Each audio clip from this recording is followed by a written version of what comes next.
Good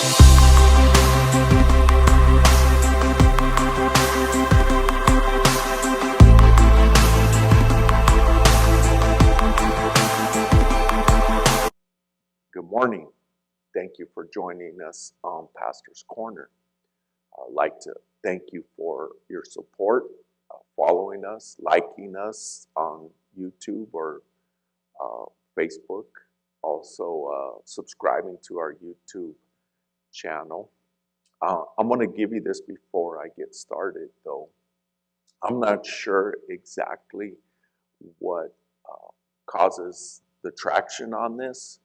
What I mean is topics, what angles I take. So just want to put that out there. I know most people don't comment or anything, but I do my best to deliver premises, thoughts, information that is valuable to your life, of course, based off the word of the Lord.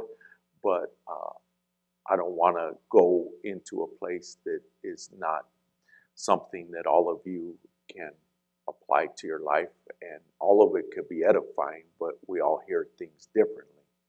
Anyways, I just wanted to put that out there. We're going to go to the book of Proverbs, one scripture, chapter 12 of Proverbs, and the 15th verse. And it reads, the way of a fool is right in his own eyes, but he that hearkeneth unto counsel is wise. Very short, simple, and as we talked about in the past, contrasts, wise and the fool. But I'm going to start with this analogy, this metaphor. We almost always have this globe up here. And of course, this globe represents the earth.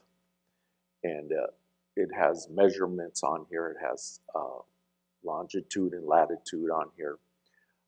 But there is still people in this world that believe that the earth is flat.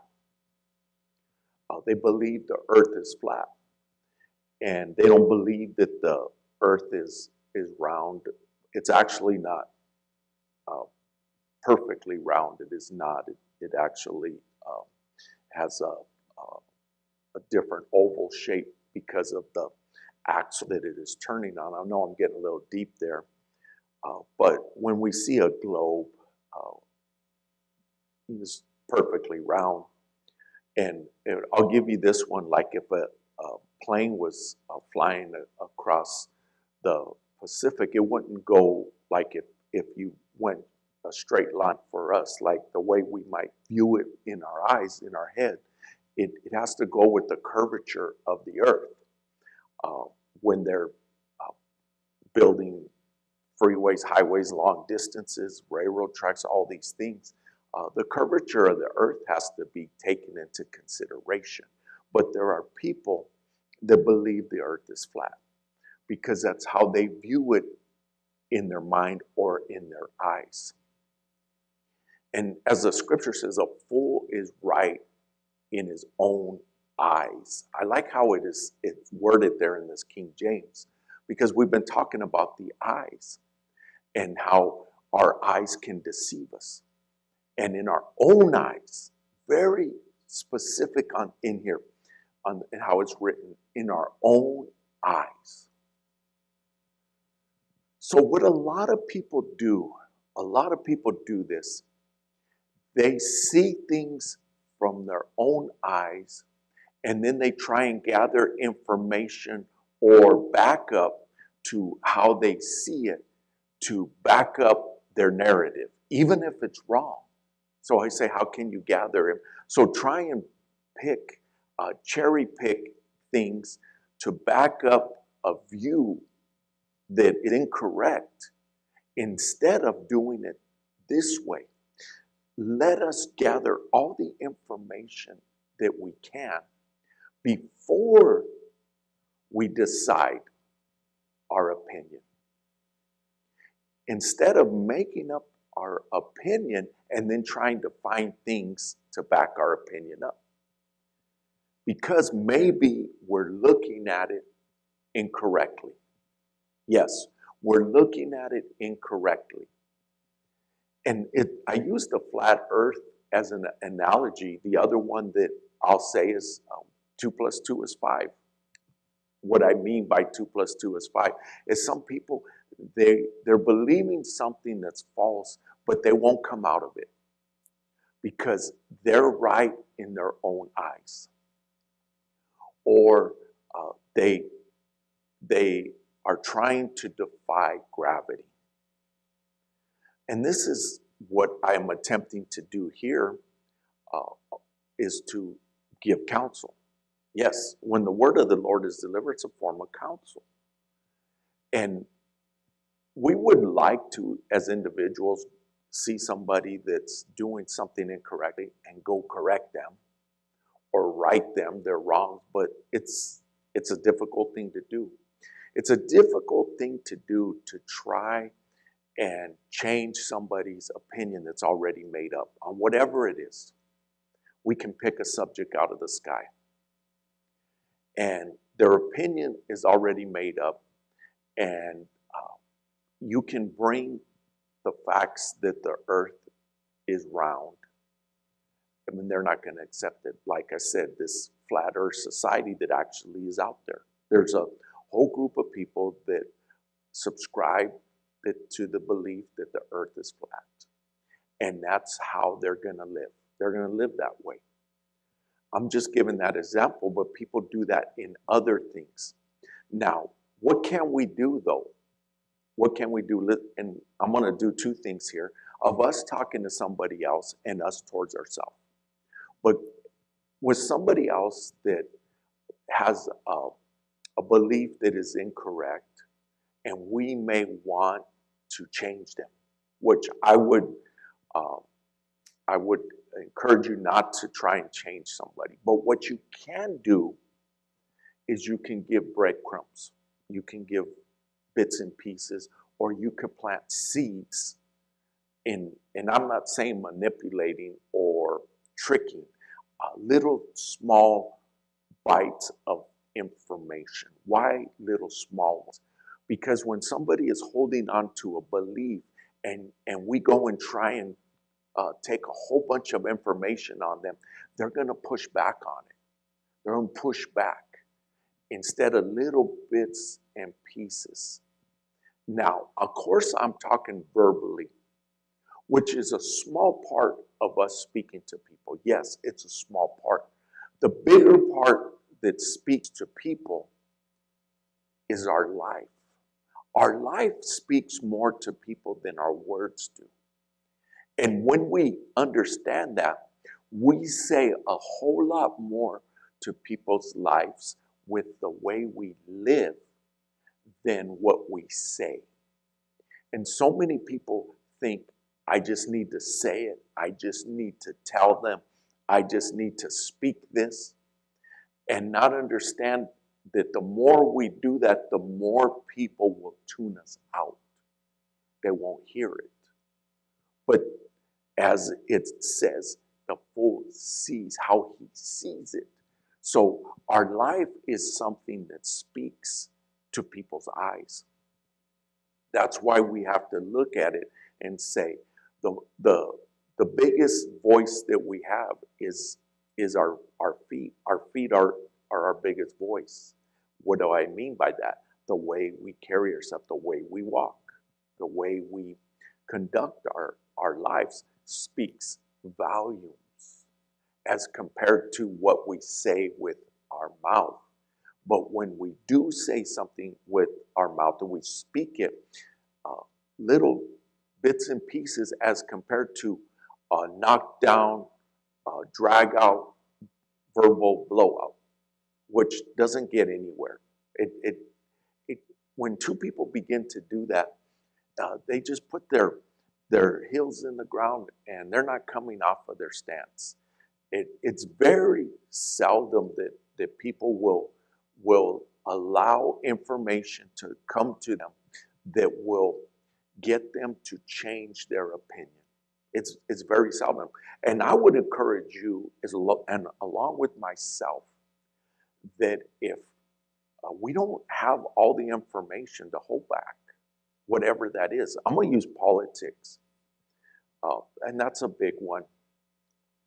And so many people believe they know politics. So many people believe it. And you'll hear them say this, that they're experts in politics.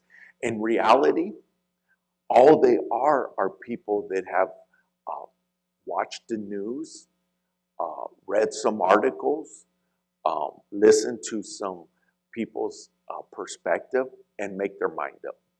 And I'll say this, very few of us really know the backstory of politics. Very few of us.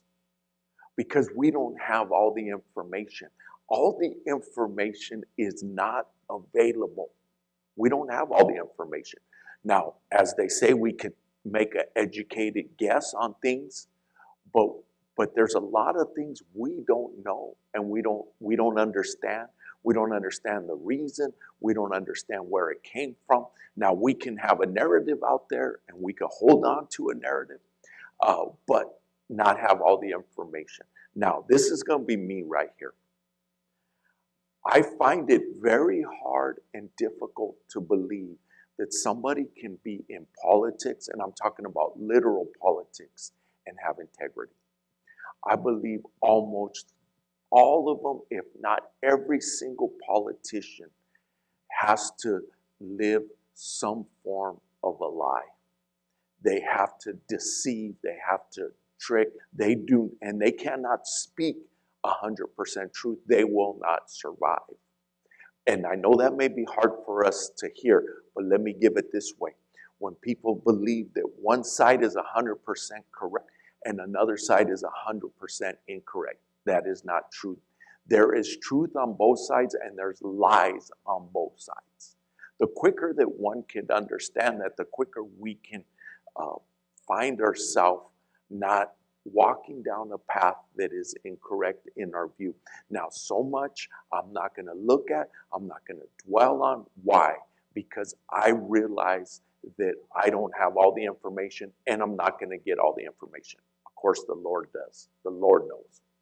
And people will say that the Lord shows them all these things. I'm not going to get into that one. But I'm using that as an example of all things. Let's just say two people in your life that have a disagreement.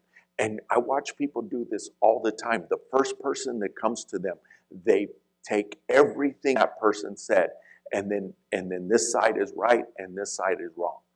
Or vice versa, the other side got to them, or if the person is somebody that they're going to side with regardless of the truth. Instead of being, let me take in all the information. But sometimes when two people disagree and one's giving one opinion, the other's giving another, sometimes they're actually both right. They're just viewing it from two different perspectives, or they're wording it differently.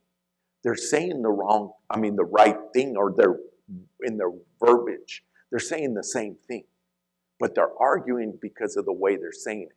This happens so many times. It's like sometimes I want to tell people, hold on, you're both saying the same thing. You're just saying it differently.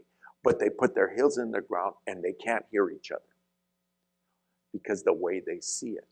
Now, we need to, I'll say it this way, respect people's point of view. We may not agree with it, but what do I mean respect? Maybe it's just the angle they're looking at. Maybe it's the lenses they lived through in their life, and it's different than the way you grew up or the way I grew up.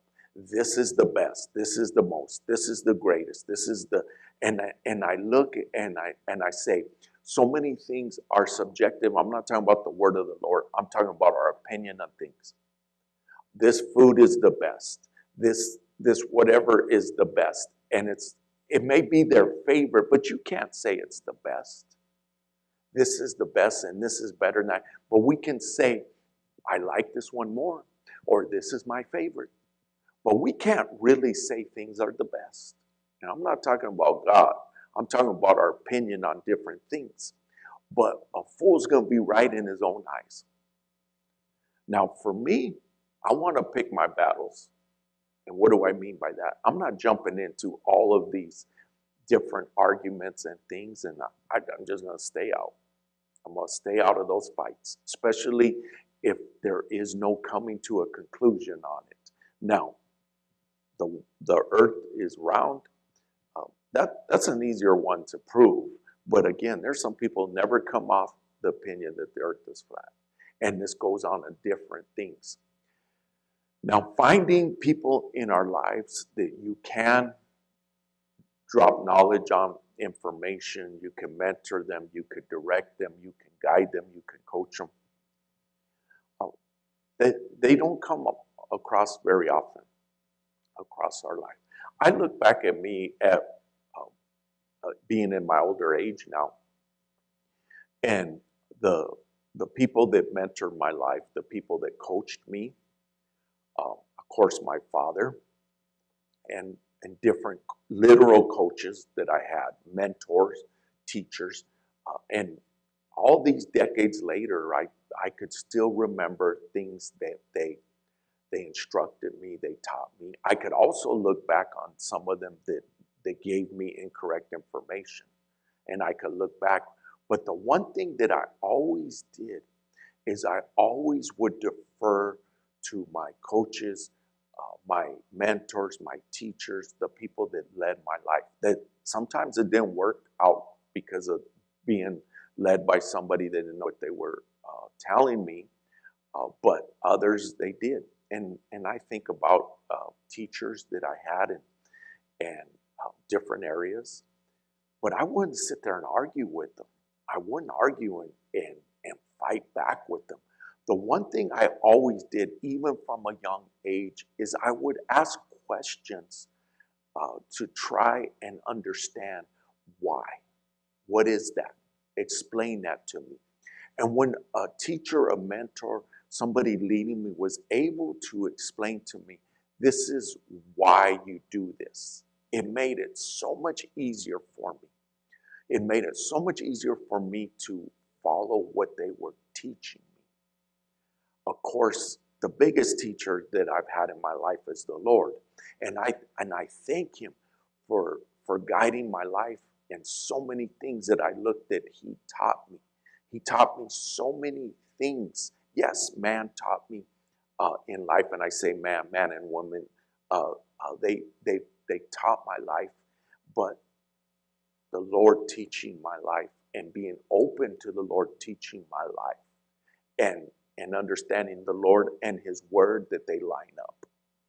But I didn't kick against my teachers. I didn't kick against them. I've had some teachers that have taught at very high levels, and one of them told me, he says, "You are the quickest learner I have ever had." And I took that as a compliment. But what he was telling me is he would give me this information and I would run with it. But I would take it in. I would take it in. And it was a form of coaching in different areas. Now, I had athletic coaches, and I could still remember fundamentals that they taught me and how I would take it in and I would learn and I would apply it. And once I learned it, I'd go. I'm talking on the field of play, but in life and other areas. Now, even today in my life at this age, I'm open to deferring to experts, whatever it may be. It says, okay, this isn't my area of expertise. Let me defer to the expert that understands this area, whatever that is. Instead of me believing that everything that I see is the right way. My way is the right way. And instead of stepping back and being teachable, every day I want to learn something. Every single day I want to learn something. I want to be enlightened. I want to make a step forward. I want my knowledge. I want my wisdom. I want my understanding to be more clear today than it was yesterday. I don't want to stay where I'm at. I don't want to stay stuck, whatever it is, and move forward, move forward, move forward, move forward, move forward, and then look back at the young man I used to be and say, you thought you knew something that you didn't know a lot about. Let me give you this one, and I know this is something that we can't do, but I just want to give it as an example. You talking to your younger self. You talking to your younger self. You looking at yourself and looking and saying, what would you tell your younger self if you could? Now, you can't. I get it. But you can take the lesson to yourself today and say, okay, I can't talk to my younger self, but I can talk to myself today. Maybe yesterday I didn't listen to myself. Today I need to listen. And how do I talk to myself? I learn more. I learn more and I teach myself every day. I hope this is teaching you. I hope it's helping you. That's my goal, to give you these things to help. And say, well, where's the teaching of the word? Well, this is teaching of the word, that we are not right in our own eyes, but that we hearken unto counsel. Counsel comes from many directions, comes from many areas, and we all need counselors. The Bible says, in the multitude of counselors, there is safety. In the multitude of counselors. Where there is no counsel, people perish. We need to have counsel. We need to have direction. We need to have guidance. We need to be open to being taught and to be teachable and not put our heels in the ground. And we could talk about the word, or we could talk about politics. We could talk about the workplace. We could talk about relationships. How many relationships break just because somebody thought that how they see it was the right way, and they didn't take the time to hear all of the information. And this may happen to you in your life. I'm sure it has, where somebody has misunderstood you or judged you without hearing why you may have done something or where you were coming from. Didn't hear it. Never heard it. And in fact, most of the time, we don't get a chance to explain ourselves. We don't get a chance. People make their mind up, and it could be totally off base, like missing it totally, not having a clue why we are a certain way, and misunderstand us. And what can we do about it? There's nothing we can do about it. People can misread us, misunderstand us, judge us based off small slivers or actually false information. And defending ourselves, that's not going to get us anywhere. And arguing, it's not going to get us anywhere. But what can is time. As time goes by, people can reflect back and say, wait a second.